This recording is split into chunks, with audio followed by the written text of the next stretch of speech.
The market just opened up and it's shaking itself out.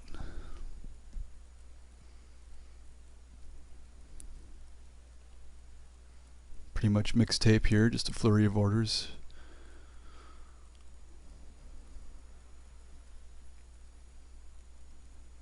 We do have some buying absorption right there. Volume point of control just shifted that point for the day. And now the market's moving up to our predetermined or pre-planned resistance area in our short entry area. Someone just hit the bid with over 4,000 contracts, and now they're absorbing the price as it went right back up there, and now they're hitting the bid. So some very aggressive activity at this high. That's what we want to see. Price moves right away.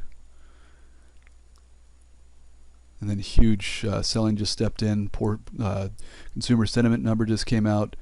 Yeah, just a flurry of orders going off right here, and the sellers are starting to step in and take initiative to push this market lower. And they're hitting the bid. They're coming down to the previous session low. Potential targets right